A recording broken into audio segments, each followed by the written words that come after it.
अच्छा,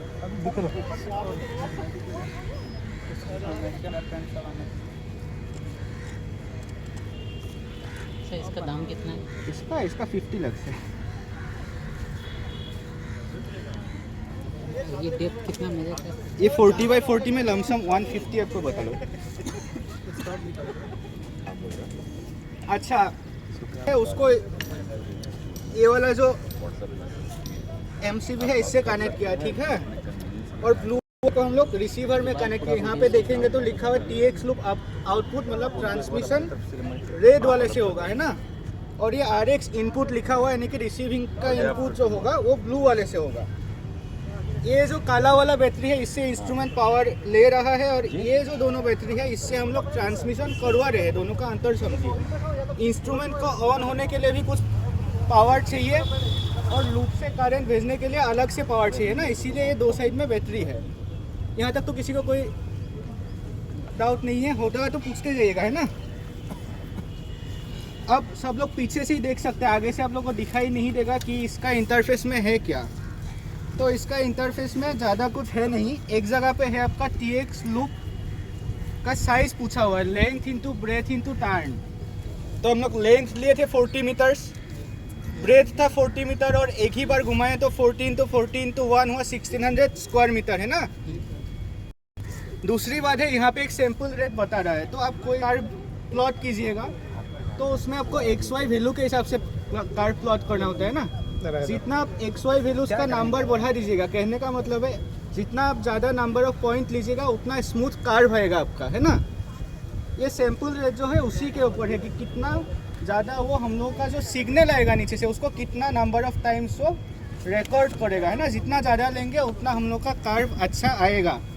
अब उसमें दूसरा सवाल है आप इसको रखिएगा कितना।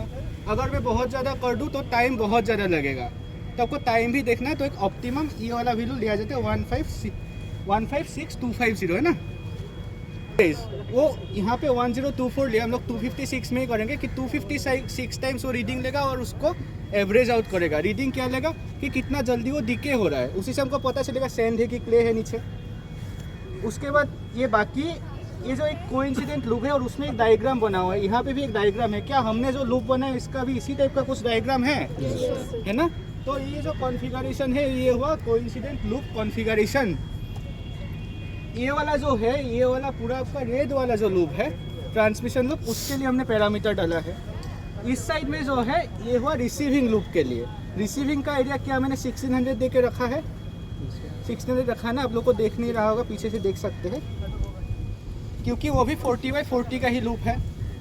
और बाकी 50 हर्ट्ज इसीलिए दिया हुआ है, इंडिया में आपका फ्रीक्वेंसी कितना 50 हर्ट्ज होता है, USA में 60 हर्ट्ज होता है।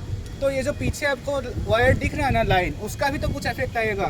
तो हम लोग को नॉइज़ कैंसिलेशन करना है ना, वो 50 हर्ट्ज वाला जो भी नॉइज़ होगा उसको कैंसिल करके देगा, इसीलिए इसको 50 हर्ट्ज दिया हुआ है।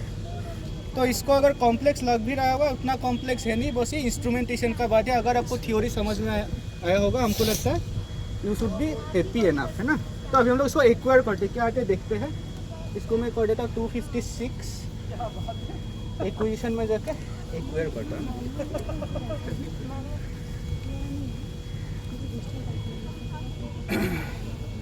अभी एक्विजिशन हो रहा ना, पीछे से देख सकते हैं। क्या मैंने जैसा कार्व बोला था कुछ इसी टाइप का कार्व वो एक्वायर हो रहा है धीरे धीरे, ऐसे डिकेइंग कार्व। लास्ट में एक कार्व आएगा, उसको देखेंगे कैसा आता है ना।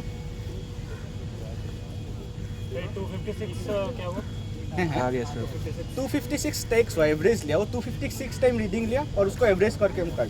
तो ये कुछ इसी टाइप का डिकेइंग कार्व मिला ना जो मैं ड्रॉ कर रहा था।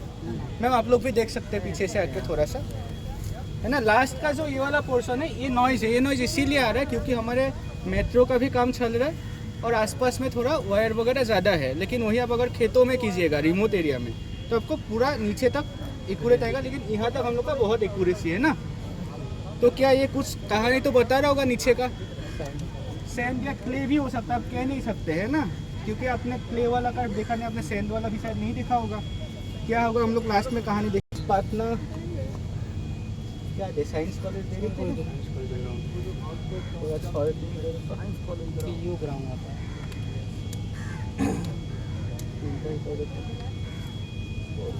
मैं और 2 बार ले लेता हूँ ना, ताकि कैसा रीडिंग